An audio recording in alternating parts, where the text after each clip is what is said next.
Live from Washington, D.C., this is Transport Topics Newsmakers, the digital interview series that gives you access to candid conversations between industry experts and a veteran reporter. Sponsored by CatScale. Here's your host, Dan Ronan. Hello and welcome to Newsmakers from Transport Topics. I'm Dan Ronan. I'll be your host for the next half hour. We are pleased to host this regular conversation with leading figures in the trucking, freight, and logistics industries. Joining us today to discuss many of the important issues in transportation is Lisa Mulling. She's the CEO of the National Association of Truck Stop Operators. Today's TT Newsmakers is sponsored by the good folks at CatScales. And before we get to our conversation with Lisa, let's watch this message and we'll be right back. Time is money, and CatScale can help your drivers save time weighing. The CatScale Weigh My Truck app makes weighing faster. Eliminate driver reimbursement by linking a payment method to your account. Real-time locked PDF copies of scale tickets are sent via email, and fleet transactions are available for download.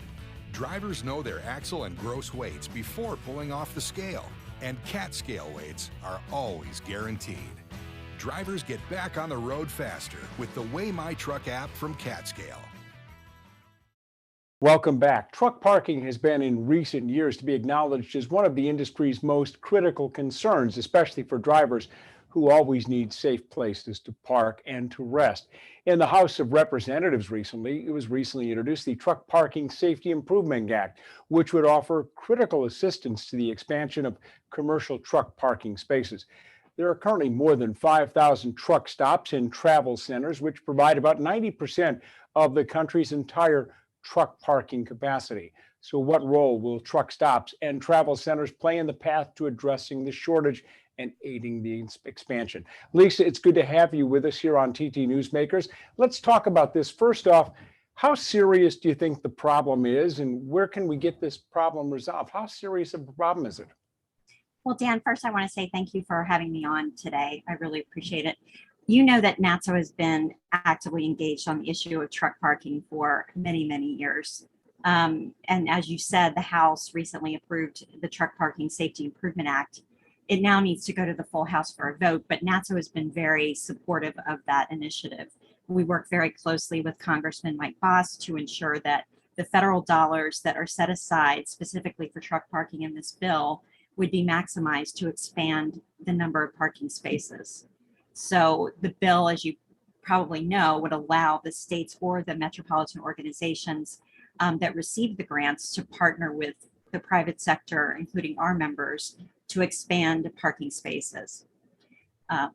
We provide the amenities for drivers that they need, such as fuel and food and other things when they stop. So we're best suited to expand truck parking capacity in those areas where it's needed the most. And there is companion legislation in the Senate, but it hasn't moved through committee, but we will support it in the Senate as well. While we do applaud these efforts, we need to recognize that, most truck parking is provided by the truck stop industry. So when we're looking at government to, fund solutions, we need to maximize the private sector involvement. I want to urge fleets that are negotiating with truck stops about the need for overnight parking, make it part of their fuel price negotiations. Building and maintaining truck parking is very expensive, so it increases a truck stop's cost of doing business. A driver who fuels at one truck stop with limited or no parking, but then drives across the street to park overnight at a truck stop for free, they're inadvertently sending the wrong message to the marketplace that parking isn't valued. Another thing that I want to point out is that, when the states get involved in building more parking, that's something that people applaud, and we support that as well. Texas and Louisiana just spent more than $23 million on 150 spaces in 2 parking facilities. NATSO members, meanwhile, have more than 20,000 parking spaces in Texas and about 3,600 in Louisiana. So we're providing a lot more parking there than the state government can even hope to do. just this month, Arkansas unveiled 84 new parking spaces with funds that were approved 10 years ago. While that's great, we need to remember that NATSO members in those states have added more spaces than those states have added just since the beginning of this year. The private sector can do it faster and at a dramatically lower cost. So when we're looking at this issue of truck parking, we have to remember that it's a very complicated issue and one that we all play a part in trying to fix. Lisa, and this is an issue too, isn't it, for attracting and retaining drivers, especially when it comes to women drivers who make up 7 or 8% of the trucking fleet and the population of the drivers community, that we hear so much from the drivers, female drivers, say they want to drive, but they feel as though they need safe places to park and they need security. This is true, isn't it? Oh, sure. We want to make sure that we're providing safety and security for all of our drivers, especially women. And I know that the trucking industry, in trying to fill the driver shortage, has really tried to appeal to women drivers. And you see more couple drivers and women drivers on the road now, although the growth rate is very small. But that's something that, our members are continually have on their mind. Not only is, having a safe, friendly place to stop important, but we know that other things such as speed of service is a really significant focus for the trucking industry. Drivers want to come in and they want to fuel quickly and pay quickly. So our members are spending a lot of money on not just upgrading their facilities, but also making investments in technology and site design that will speed that up so that they're in and out quickly.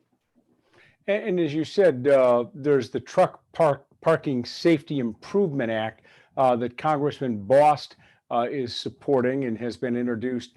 Talk about the status for this bill now. You said a companion bill expected to be introduced in the Senate. Yes, the bill has been introduced in the Senate, but it hasn't moved through the committee, while the House bill has been approved by the committee and is waiting for approval on the floor of the House. Do we know if this could be is this going to have to be a standalone bill, or can this be attached to some piece of legislation and get it approved that way, which is a pretty typical way to get legislation passed these days in Congress, is attach it to a transportation bill or a funding bill? Sure. I think that the bill in both the House and the Senate, is strongly supported by, both parties. So I don't think it will have any trouble moving through. And like, as you said, a lot of times these standalone bills are folded into larger pieces of legislation. So I wouldn't be surprised. Lisa, I want to talk a little bit about the Haas alert in just a moment, but I wanted to follow up on the truck parking issue. And that is that around our area, I was recently driving up to Baltimore a couple days ago, and couldn't help but notice on 95 the large number of trucks, 15, 20, 25 deep, trying to get into that one particular rest area. I think you know which one I'm talking about 3/4 of the way to Baltimore. Sure. It really does send a signal, and I'm not trying to indict the folks in Maryland here. I'm just saying that we see this all over the country, where we'll see all of those spots occupied, and then we'll see a conga line on the shoulder, on the turnoff. It really does put the drivers into a dangerous situation, doesn't it? It sure does. And I think, there's a couple things going on with that. One is, as you know, the route between Baltimore and Washington, D.C., that tends to get very busy. It's very expensive in that area to build truck stops. So there's a limited number of truck stops, but there are truck stops in that area. And I think that one of the things that we've seen in the past, it's been a number of years since I worked on this issue with Maryland government.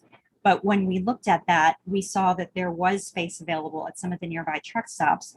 But because the drivers would see someone parked on the shoulder, they were concerned that, maybe a signal that there wasn't enough parking at the nearby truck stops. So as a result, they were pulling over early because they didn't want to have to, get off the exit and find that there indeed wasn't any space left. So that's one issue that's going on. The other, of course, is that in metropolitan areas, it is very hard to stage right outside a metropolitan area because the land cost is so expensive.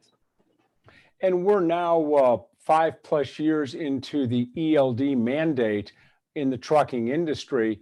Uh, so drivers don't have a lot of wiggle room, do they, when it comes to their time on or time off, because they can't say, hate to say it, but they can't fudge it anymore. I mean, the ELD never lies. It says what it says, and when you're out of time, you're out of time. That's a great point, Dan, because the ELD has changed a lot of things, and drivers do spend a lot of time at the end of their day looking for a parking space in certain areas. So that is a concern, and I think that one of the things that we need to do a better job of is helping the driver find space that is available. So dispatchers, et cetera, being helpful in that area, perhaps. Before I get to questioning you about the Haas alert here, I want to ask you one other thing. I covered a story about a year ago in the Chicago area where there were plans to build an industrial park on a former golf course, and among the other things there would have been warehouse space available for the railroads and also the trucking industry, but there would have been, as I recall, 50 to 70 truck parking spots that would have been adjacent to this facility. And to no one's surprise, neighborhood groups in this section of Southwest Chicago were very unhappy about it. And one of the things they objected to was the truck parking issue. How do you get over the not in my backyard syndrome that folks expect the easy delivery? They expect packages to arrive at their house 12 and 14 hours after they click on their mouse on their computer. But when it comes to providing the necessities that the driving community needs, the folks in the community don't seem to be particularly sympathetic to that. Yeah, I mean, this is something that our industry has dealt with for many, many years, and the trucking industry has dealt with for many, many years. We all know that 70% of all freight in this country is moved by truck. 80% of communities receive their goods exclusively by truck. And so given that, you would think, well, they would welcome these parking facilities because it creates a safe place for those drivers. But that is just unfortunately not the case. And our members know only too well, because it takes them a long time. I mean, when they build a new facility, it can sometimes take years to get through the approval process, and often because of those local communities that have a concern. That's just something that we continually deal with, and we do try to point out the economic benefits of having those facilities in a region, because they are big property taxpayers and employers. But that's just something that we continually have to work at. I know that during the pandemic, people finally started to pay attention to truck drivers and the amazing job that they do every day. But I hope some of that is left over from the pandemic, but it's just something that we have to continually remind folks about. Lisa, just this past week, the NATSO Foundation announcing a partnership with the Haas Alert aimed at improving roadside safety for technicians that may be called upon to repair a truck that's broken down on the interstate highway. And when a truck breaks down, it's a pretty big deal. The driver is out there, whether on the shoulder or they're in emergency lane. They throw their reflectors out there or their flares. But getting a tow truck out there or getting a technician out there is a pretty challenging situation, isn't it? It sure is. And, this is this partnership that we announced with Haas Alert. It's part of an initiative to keep the roadside service techs safe and also the truckers safe. Many NATSO members respond to service calls from trucks that are stopped on the side of the road. We're the first, call that they make. But working on a disabled truck on the shoulder can be quite dangerous. So when a service tech vehicle has Safety Cloud, which is a transponder that Haas Alert developed, that transponder helps alert the drivers who are using navigation apps. I mean, you probably use these, I've used these, Google Maps or Waze, to provide directions or give us a heads up on traffic conditions. Well, the safety cloud, that alerts the drivers through the apps, letting them know that there's an emergency vehicle or accident up ahead so they can slow down and move over. And the reason that we partnered with Haas Alert is because we saw their data that says that, this driver that receives a notification up to about 30 seconds before they reach a roadside hazard, when it warns them, it has been shown to reduce accidents by up to 90%. So that's great. Ideally, though, we would keep service techs out of harm's way by keeping them off of the shoulder of the highway. I want to take a moment to urge professional drivers who need roadside assistance to move to a safe location away from highway traffic before a service tech starts working on a truck. It's really important to keep our service techs and tow truck operators away from the road so that we can keep them safe. And this is something that we talked with ATA members about, with Truckload Carrier Association members about. It's something that maybe they're not aware of, but they can really help save lives by, allowing their drivers to move that vehicle off of the shoulder of the road. Sure. Lisa, I can speak from my own personal experience on a couple of occasions where I've had to pull off to the side of the road, and I'm sure that you have as well.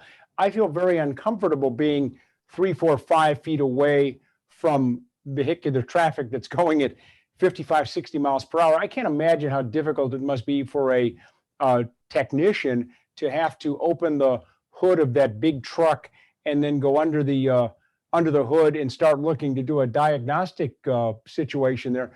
Very, very challenging situation, isn't it? It really is. And I have had that experience, like you said, very few times in my life, but it has been very harrowing. And, the thing that we found out about this really because of one of our board members had gone to someone's funeral, of somebody that was employed at his location, who was hit by a truck on the side of the road while servicing another truck. And that's really when we started to get involved. We want to try to save lives. Well, I'm glad that you're doing something on this. Let's spend the remaining couple minutes here talking about one of the more interesting issues that is taking place in the trucking industry, and that is the search and the development for new zero emission or low emission fuels that are going to be needed to comply with the various regulatory requirements that the states and the federal governments are rolling out. Your group is involved in the Alternative Fuels Council. Tell our listeners what exactly that group is. NATSO launched this group called the Alternative Fuels Council. We call it Alt Fuels for short, about 5 years ago. And it really helps our members and others navigate the complex compliance requirements that state and federal fuel regulations have presented. The Renewable Fuel Standard, the Low Carbon Fuel Standard, the Clean Fuels Program. So our members participate in the Alt Fuels programs because they're looking to increase their fuel supply options, they're looking to reduce fuel costs, and they're looking to participate in some of the incentive programs for biodiesel, especially. The fuel landscape, as you know, is changing rapidly amid the push for businesses to try to reduce their carbon footprint and their emissions. And so it's created this regulatory framework that Alt Fuels helps members deal with. And Alt Fuels can also help small operators or large fleets. They can, help them with any kind of alternative fuels compliance needs. There's quite a bit of paperwork involved in this kind of thing. They can also help them find renewable fuel supply, make industry connections as well. As we move in this direction with alternative fuels, then, Lisa, one of the things that's going to be costly and a price that will have to be paid by the truck stop and the truck plaza operators is the retrofitting, whether it be hydrogen or alternative diesel, the biodiesel or natural gas, whatever the fuel is. But there's going to be cost associated with this to put in tanks and pipelines and the fueling system. Electric, that's going to cost money to put in high voltage, high amp electrical systems if that's something that takes off at a large scale in the next couple of years. So there are going to be some costs that are going to be borne here. Sure, there will be. We are committed, though, to doing it. And, with the recent investments from anyone from, BP purchasing TA Petro to Berkshire Hathaway getting involved in the industry now, we have convenience stores that have started building travel centers. Our industry is, I think, viewed as the industry that will really make that transition to the new types of energy that's going to be required in the future. We have an important role to play. And, our members are fuel agnostic, we say. They will put in whatever fuel is demanded by their customers. So yes, it will be expensive, but our members are ready and willing to, and they've already started making those transitions in many cases. I understand that you're working with the ATA and the Truckload Carriers Association on a couple of issues, specifically with regards to alternative fuels, to maintain a renewable diesel fuel label on fuel pumps, and then also looking for tax parity of sorts for both the biodiesel and sustainable aviation fuel. Why are these particular issues important? Well, specifically with renewable diesel labels, there are certain refineries that have converted their facilities to renewable diesel that want to make higher margins selling the product wholesale. So they don't want there to be a renewable diesel label on fuel pumps.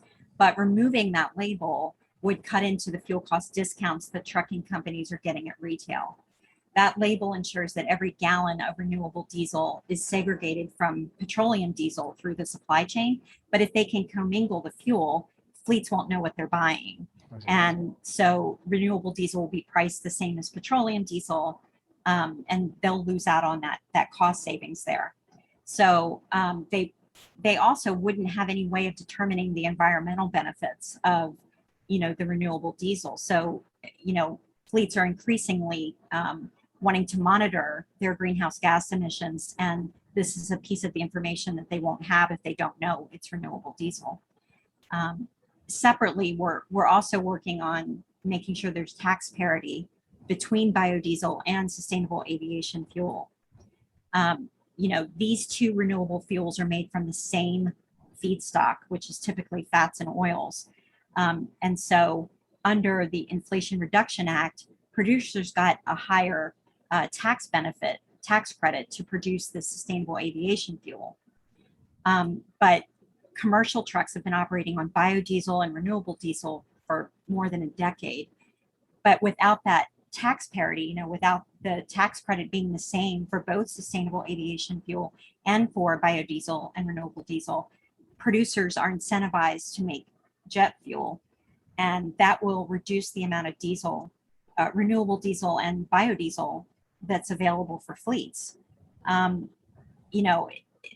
It's really quite ironic that the regulators who want fleets to drastically cut their emissions are also supporting these incentives that take away the best option they have available.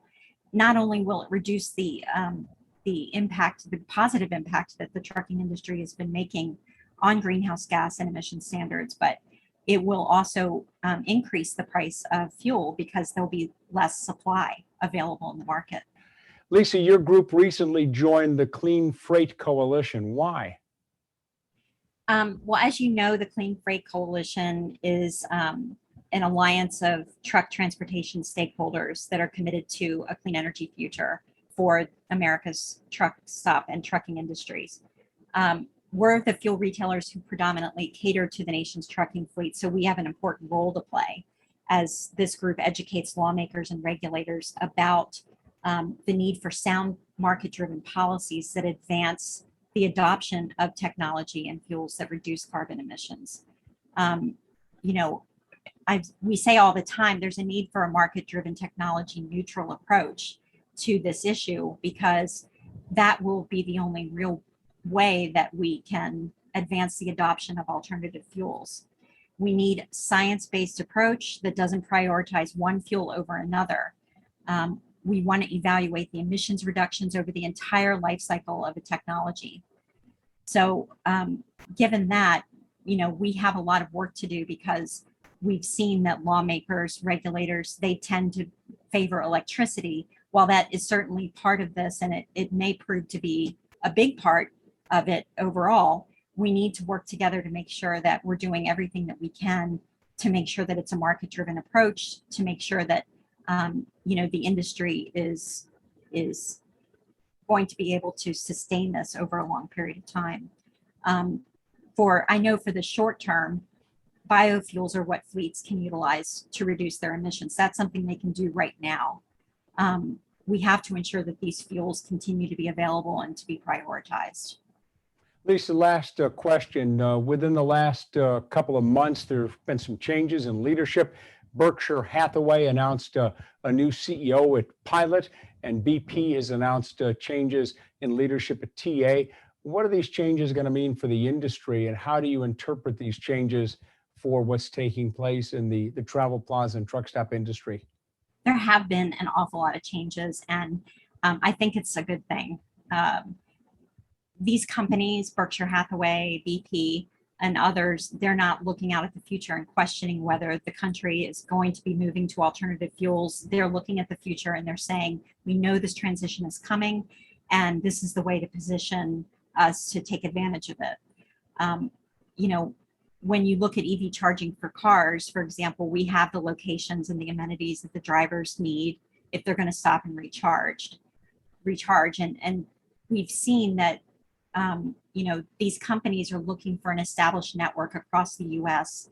that's easily accessible by drivers that are using, the interstate system or other highways.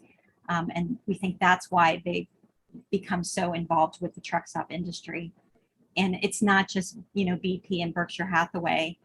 We've seen other businesses, such as businesses that are traditional convenience store operators, that are now heavily investing in the truck stop and travel center industry. So our membership has changed a lot over the last few years as we've, welcomed traditional C-store, convenience store operators into our membership, because they are interested in investing more in our industry. So I think it's a good thing.